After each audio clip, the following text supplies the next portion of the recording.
Welcome to another edition of the only video series on the web to describe in precise detail exactly how I pay the bills.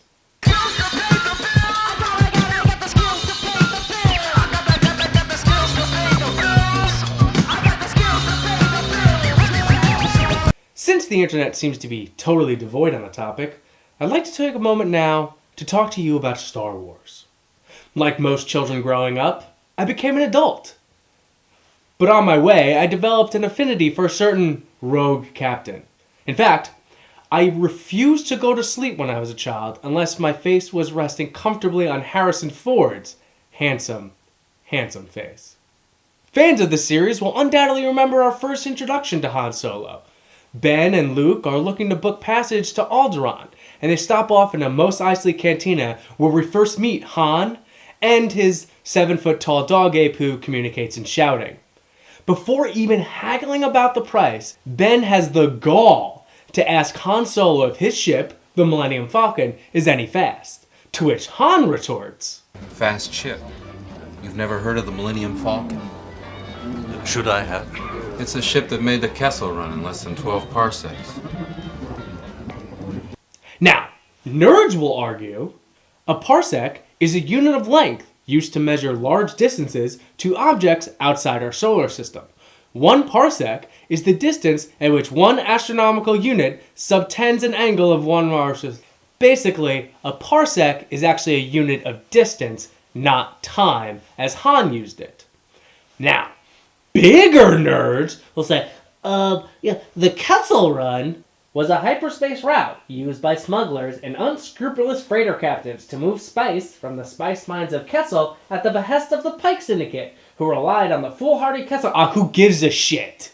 Anyway, even George Lucas himself said, ships in the Star Wars universe can't travel in straight lines while in hyperspace due to collisions with celestial objects. Thus, distance is an important factor in how quickly a ship can get from point A to point B. The Millennium Falcon's superior navigation computer allowed it to travel shorter distances between points and arrive faster. Essentially, George Lucas, in his silly space movie, used a techno-sounding word, but did so incorrectly. He then has to come up with this convoluted explanation after the fact as to why the word he used, which means distance, wasn't used incorrectly. The saddest part about this whole thing is that he actually had a much better and simpler explanation already, and it was one he came up with himself. Han Solo is lying!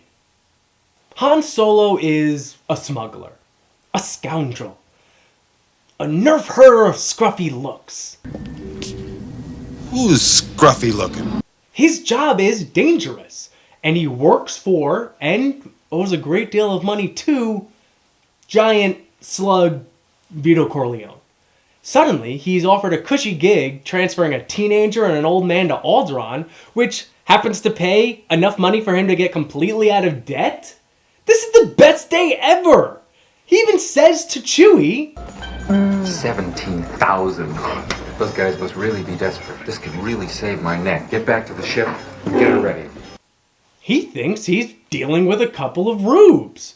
So, when a farm boy and an old codger start getting all uppity and asking questions, of course he's going to throw together some space lingo to make himself sound important.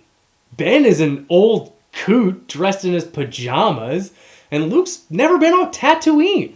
Of course, Han's going to string together some spacey sounding words to try and pull the wool over their eyes.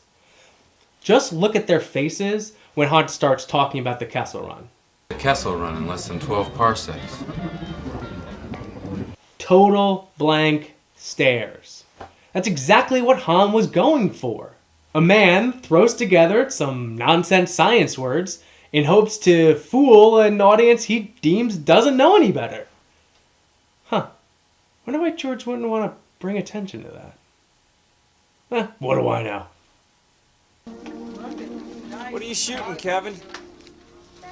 Cabbage. That's right.